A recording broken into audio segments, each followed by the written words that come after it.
رمضان کی آمد ہے تو روزے کی فضیلت کے حوالے سے کچھ باتیں آپ کے سامنے رکھوں گا۔ اللہ تعالیٰ عمل کی توفیق عطا فرمائے۔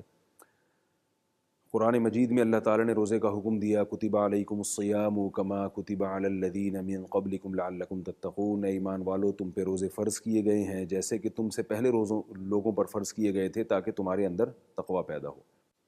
شہر رمضان الذی انزل فیہ القرآن، اور جس مہینے میں روزے فرض کیے گئے ہیں وہ مہینہ بذات خود بہت مبارک ہے کہ اس میں اللہ تعالیٰ نے قرآن مجید کا نزول شروع فرمایا ہے اور اس میں اللہ تعالیٰ نے برکتیں رکھی ہیں۔ تو اسلام کے 5 بنیادی ارکان میں سے ایک رکن ہے رمضان کے روزے،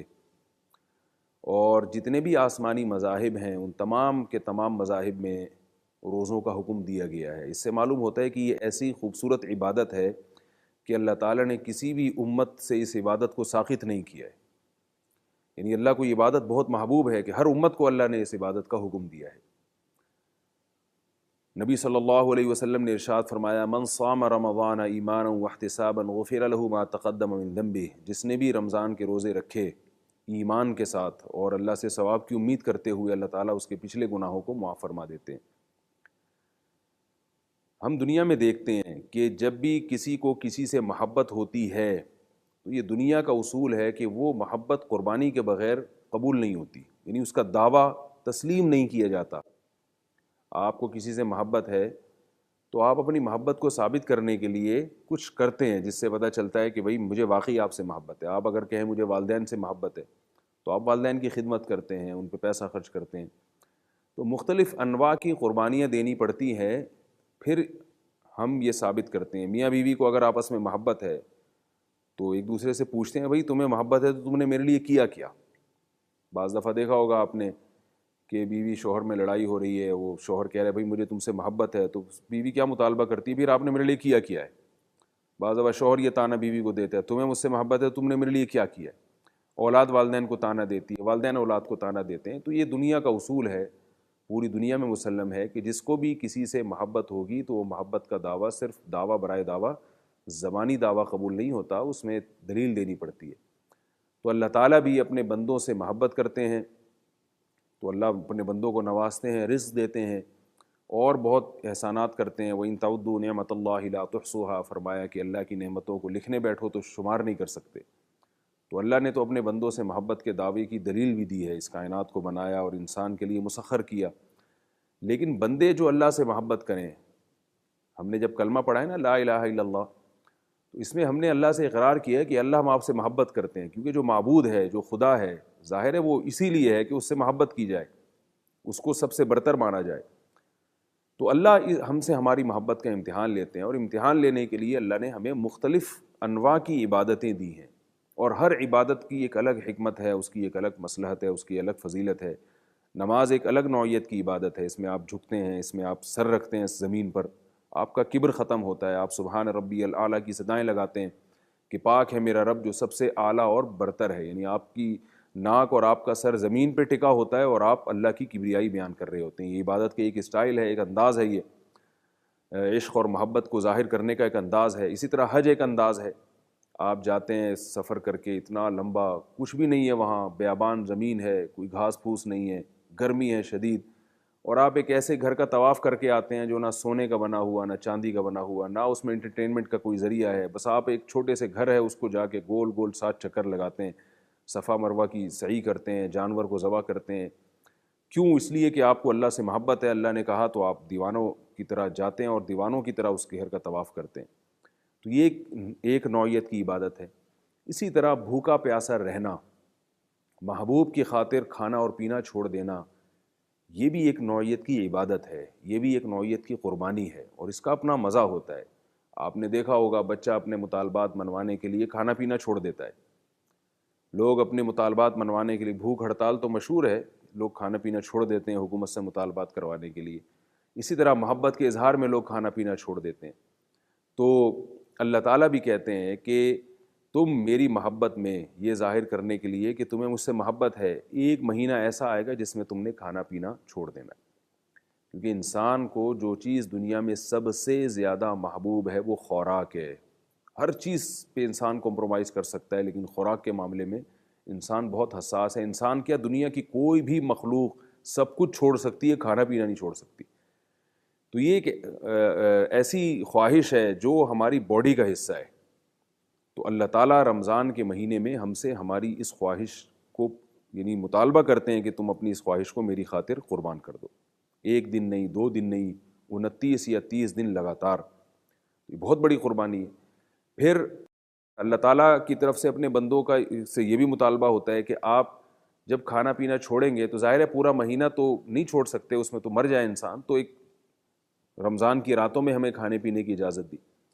تو روزے چند گھنٹوں کا ہمیں حکم دیا کہ ان گھنٹوں میں آپ نے روزہ رکھنا ہے. لیکن اس میں جو کھانے کی ہمیں اجازت دی, جن ٹائموں میں کھانا کھانا ہے, جن وقتوں میں کھانا کھانا ہے, وہ وقت ایسے ہیں جو عام طور پر کھانا کھانے کے نہیں ہوتے.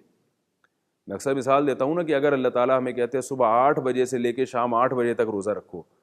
تو 8 بجے سے شام 8 تک کا روزہ ہمارے لیے آسان ہوتا, کیونکہ 8 بجے ہم ناشتہ کر لیتے, دوپہر کے کھانے کا ناغہ ہوتا اور رات کا ڈنر ہو جاتا, تو ایک لنچ کا ناغہ ہوتا. لیکن اللہ نے کیا کہا, صبح جب کھانا کھاؤ گے تو سحری کا وقت, یعنی صبح صادق سے پہلے, صبح صادق سے پہلے. دنیا میں کوئی قوم ایسی نہیں ہے جو اس ٹائم پہ کھانا کھاتی ہو, لیکن ہمیں حکم دیا کہ اگر تم نے کھانا کھانا ہے تو سحری کرنی پڑے گی تمہیں. اور وہ سحری کا ٹائم ایسا ہے کہ دنیا میں کوئی قوم اس وقت کھانا نہیں کھاتی. آپ اگر کسی کو دعوت دیں, اگر آپ اسے دعوت دے کے یہ کہیں, وہ پوچھے بھائی ٹائم کیا ہے آپ کی دعوت, یعنی تقریب کب شروع ہوگی, آپ کہیں بھائی صبح 4 بجے, تو کہے گا پاگل ہو گئی, کیسی باتیں کر رہے ہو, صبح 4 بجے کون کھاتا ہے. اس وقت انسان کی طبیعت کھانے کی طرف مائل نہیں ہوتی, اس وقت اٹھنا بہت مشکل ہوتا ہے. لیکن مسلمان اٹھتے ہیں صبح 4 بجے 5 بجے, دن شروع ہونے سے پہلے پہلے مسلمانوں کے گھروں میں ایک رونق شروع ہو جاتی ہے, کھانے پینا شروع کر دیتے ہیں. یہ صرف اور صرف اس لیے کہ یہ اللہ کا حکم ہے, ورنہ اس کی کوئی لاجک نہیں بنتی. آپ اگر کسی غیر مسلم کے پڑوسی ہیں تو وہ آپ سے یقیناً آگے پوچھے گا, بھئی صبح 3:30 4 بجے تمہارے گھر سے برتنوں کی کھنکھنانے کی آوازیں آنا شروع ہو جاتی ہیں, تم لوگ کیا پاگل ہو کہ سوتے نہیں ہو اس وقت, یہ کون سا ٹائم ہے کھانے کا, پورا گھر اٹھا ہوا ہے. اور خواتین جو ہیں وہ 3 بجے سے اٹھ کے کھانا پکانا شروع کر دیں اور اس کی ترکیب شروع کر دیں. تو ہم یہی کہیں گے کہ بھائی ہمیں بھی پتہ ہے کہ کھانے کا ٹائم نہیں, لیکن ہمارے رب نے ہمیں حکم دیا ہے کہ ہم اسی وقت کھائیں, کیونکہ اگر اس وقت نہیں کھائے تو سارا دن ہمارے لیے روزہ برداشت کرنا بہت مشکل ہو جائے گا. پھر جب روزہ افطار ہونے کا وقت آتا ہے تو کتنا انسان کی رغبت ہوتی ہے, کئی گھنٹوں کا بھوکا پیاسا, تو وہ ایسا وقت رکھا ہے کہ وہ نماز کا وقت ہے, یعنی آپ زیادہ کھا نہیں سکتے, آپ کو درمیان میں چھوڑ کے نماز کے لیے جانا پڑتا ہے. تو یہ پھر تراویح رکھ دی اللہ تعالیٰ نے رمضان میں, اور زیادہ مشکل کر دیا. تو 1 مہینہ اللہ تعالیٰ اپنے بندوں کا امتحان لیتے ہیں کہ تم مجھ سے کتنی محبت کرتے ہو. اور جو اس امتحان میں کامیاب ہوتے ہیں ان کو اللہ تعالیٰ نے ایک پروانہ دیا ہے دنیا میں. وہ کیا ہے کہ کتب علیکم الصیام کما کتب علی الذین من قبلکم لعلکم تتقون, تم میں تقوی پیدا ہو جائے گا. بتایا کہ اگر تم 1 مہینہ اپنے نفس پہ کنٹرول کر کے رمضان کے روزے رکھو اور رات کی عبادت کر لو تو تمہارے اندر تقوی عربی میں کہتے ہیں بچنے کو, یعنی گناہوں سے بچنے کی صلاحیت پیدا ہو جائے گی. اس لیے کہ کھانا پینا جو محبوب ترین چیز تھی, جب تم نے وہ چھوڑ دی تو جو اس سے کم درجے کی چیزیں ہیں وہ چھوڑنا تمہارے لیے آسان ہو جائے گا. بد نظری اس سے کم درجے کی چیز ہے, وہ چھوڑنا تمہارے لیے آسان. سود اس سے کم درجے کی چیز ہے, وہ چھوڑنا تمہارے لیے آسان. دیکھیں سود سے بچنے والے دنیا میں بہت ہیں, نظر کی حفاظت کرنے والے دنیا میں بہت ہیں, ماں باپ کی فرم برداری کرنے والے دنیا میں بہت ہیں, لیکن کھانا چھوڑنے والے دنیا میں بہت کم ہیں, بلکہ کوئی بھی نہیں ہے. کھانا کوئی بھی نہیں چھوڑ سکتا. تو اس لیے اللہ تعالیٰ نے ہمیں کھانے پر حکم دیا کہ اس پہ اپنا کنٹرول کرو. آپ گزر رہے ہیں, آپ شاور لے رہے ہیں, شدید پیاس میں وہ پانی آپ کے اوپر سے گزرتا ہے, مگر آپ ایک قطرہ بھی منہ کے اندر لے کے نہیں جاتے, حلق نہیں اتارتے. آپ کلی کرتے ہیں ٹھنڈے پانی سے, مگر کوئی دیکھنے والا نہیں ہے. آپ جب چاہیں آرام سے اس پانی کو اپنے حلق کے نیچے اتار سکتے ہیں, مگر صرف اللہ کے خوف سے آپ وہ پانی حلق کے نیچے نہیں کرتے, باہر پھینک دیتے ہیں. جب کہ آپ کو پیاس لگ رہی ہے, شام کے وقت آپ دسترخوان پہ بیٹھے ہیں, لیکن آپ بار بار گھڑی کو دیکھ رہے ہیں, آپ کو بھوک بھی لگ رہی ہے, آپ کو پیاس بھی لگ رہی ہے, مگر آپ گھڑی دیکھتے ہیں کہ ابھی افطاری کا ٹائم نہیں ہوا. تو یہ جو آپ نے اپنے نفس کو بریک لگائی ہوئی ہے, یہ بریکیں جب آپ پورا مہینہ یہ مجاہدہ کرتے ہیں تو آپ کی یہ بریک شو جو ہے نا آپ کے مضبوط ہو جاتے ہیں,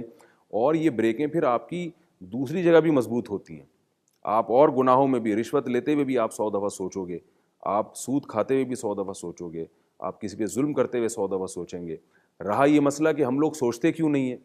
ہمارے ہاں تو رمضان پورا گزر جاتا ہے, پھر بھی رشوت خور ہی رہتا ہے, اور سود خور ہی رہتا ہے. والدین کی نافرمانی کرنے والا اسی طرح نافرمانی کرتا ہے. اس کی وجہ یہ ہے کہ ہم رمضان کو رمضان کی طرح یا تو گزارتے نہیں ہیں، یعنی روزے نہیں رکھتے، تراویح کا اہتمام نہیں کرتے، یا جو لوگ رمضان کو رمضان کی طرح گزارتے ہیں وہ رمضان کا مقصد سامنے نہیں رکھتے، یعنی وہ یہ نہیں سوچتے کہ ہم سے یہ مجاہدہ کیوں کروایا جا رہا ہے۔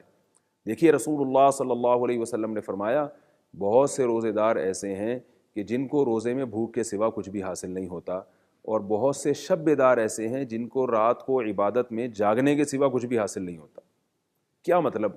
روزے کا ثواب تو ملے گا، روزہ نہ رکھنے کا گناہ اس سے بھی آپ بچ جائیں گے، لیکن روزہ رکھ کے بھی وہ برائی نہیں چھوڑتے، وہ غیبت نہیں چھوڑتے، برائیوں سے اجتناب نہیں کرتے،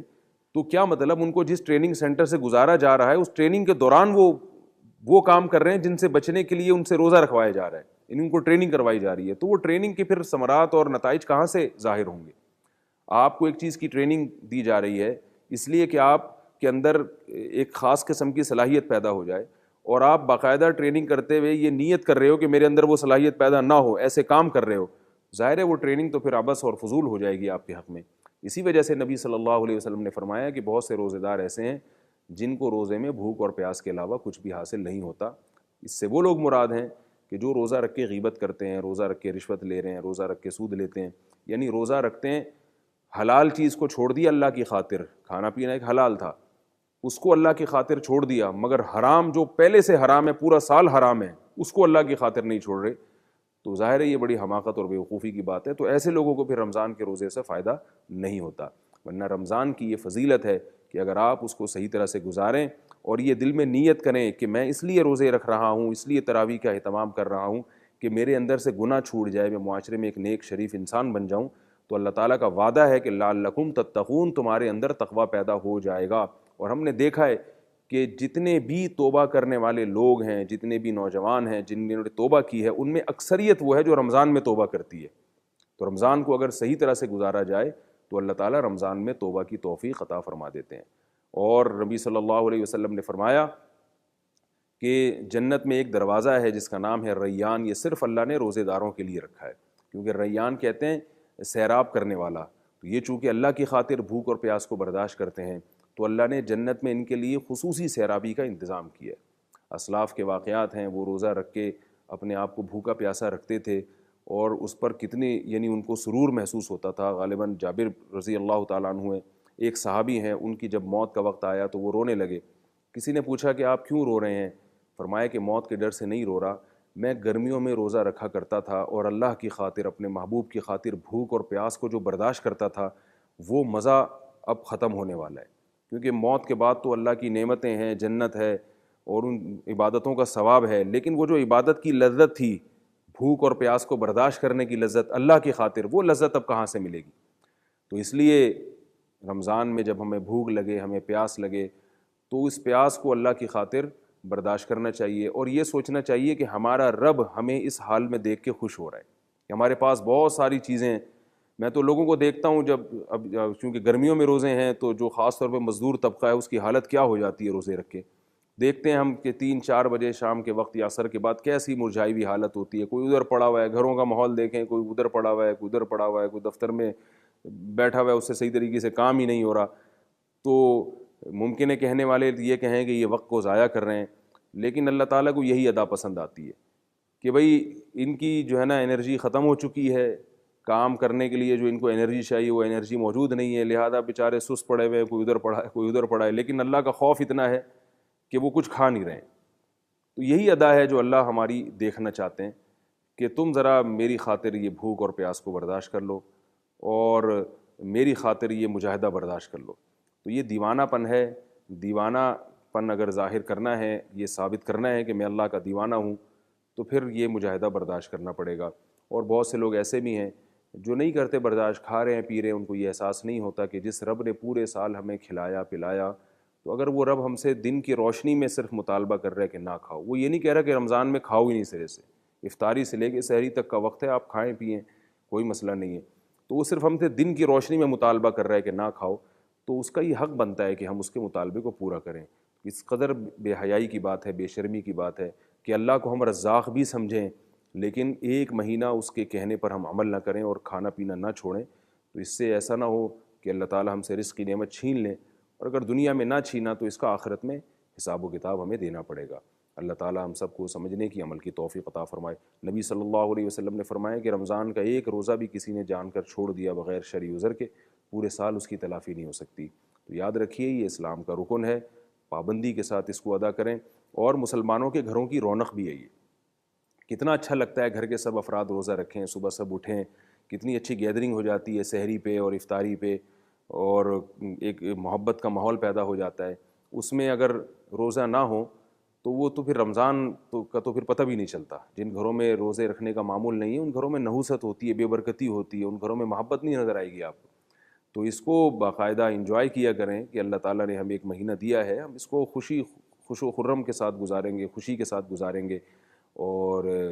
سحری اور افطاری میں سب گھر والے جمع ہوں گے، افطاری کے وقت دعا کا اہتمام کیا جائے،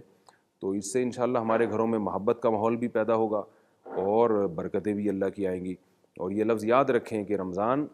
مسلمان کے گھروں کی زینت ہے، اس سے ہمارے گھروں میں ایک نور پیدا ہوتا ہے،